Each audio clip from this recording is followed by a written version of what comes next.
I'm gonna have to try to make this video quick because I wasn't planning on it, but this stuff does aggravate me.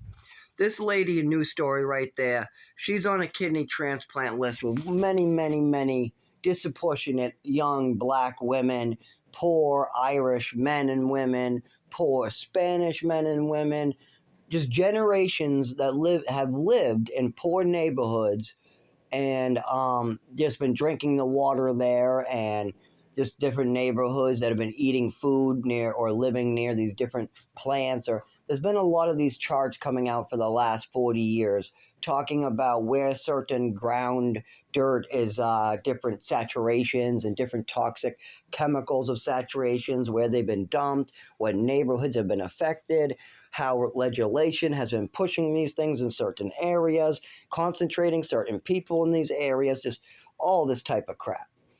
So you got a lot of these poor people dying in their less than 40s. You got African Americans, Irish Americans, Spanish Americans, Italian Americans. Now, here's something I find insulting. For one, a lot of these rich families can buy their way to the top. For two, these rich families are able to, get doctors in their families. They're able to put their kids through medical school. And a lot of them go straight to the top, as well as a lot of these doctors aren't even looking at the bigger problem here. Like, for instance, you got a African American 30-year-old dying of kidney failure who needs a new kidney because the water she's been drinking for her whole life has toxic chemicals in it, or the bread and vegetables are toxic in her neighborhood, or the air she's breathing is giving her lung disease, or who knows. Or, I mean, this is not people with drugs. I mean, there's always the drug people, and we're not talking about them. If you look at the numbers, we're just talking about the people affected by toxic waste, or just organ damage, or getting sick in general, or having illegal tests done on them. African Americans also had illegal testing where they were injected with syphilis against their will, and they were tested on it. There was also studies done on people who already had syphilis that were African Americans, and that's just as bad. So you got people injected with syphilis against their will on illegal testing, and a lot of that is still out there, but you got to look up the disclosure. And then you got African Americans who already have syphilis who aren't being told and let suffer. Then you got a lot of them being poisoned and stuff like that. Now, this has also been done to the Irish neighborhoods. Irish mothers have had their children taken away more often for drinking than British or Anglican or Polish white type of family. So if you have an Irish white family and the mother's a drinker, they're more likely to lose their child than if the other, you got a normal, wealthy white person. Now, if you go back through history, do you think it's okay? Now, let's go back. We got a guy who is a doctor now, right? And that doctor is prescribing antipsychotics, let's say. And then his father, right?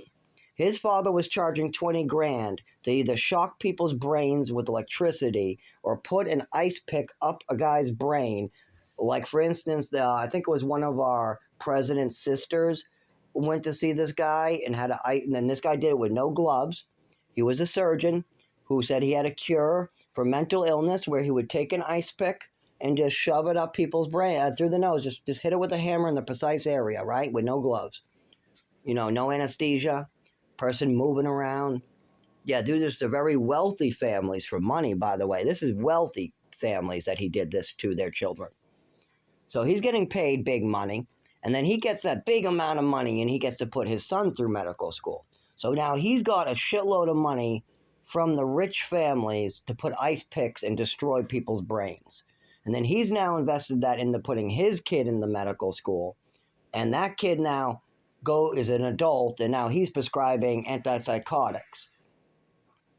Oh, great. Okay, so let's go to the 1950s. Is it any better with his father? Okay, well, his father got into the oil business, coal business, and machining business in the 1950s. And he was having children, working in the factories, a couple people missing fingers.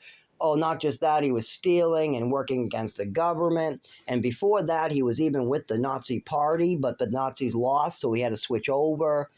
So we got that guy, and he made millions cleaning up, and he dumped all this oil into the air, and he dumped it on the ground. Used to have trucks go dump it in the black neighborhoods. No big deal, right? Okay, how about his father? How did his father do any better? Oh, that his father, right? His father owned a slavery. Just a big slave workshop. He didn't have a lot of land, but he was able to work them in a nice room instead. They had to put wire in different things, and they had to put wheels together, and they had to breathe in chemicals, stirring in a pot. He wasn't a big slave owner. But he still made good money because he didn't have to. Okay, great. So he's an awful person that deserves money too, right?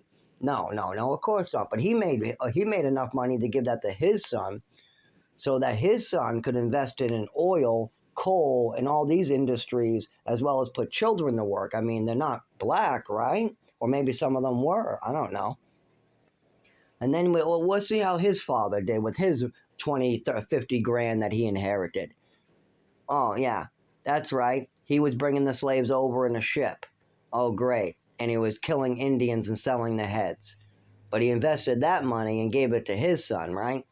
So, is it okay that some of these wealthy people hold on to their starts, their money?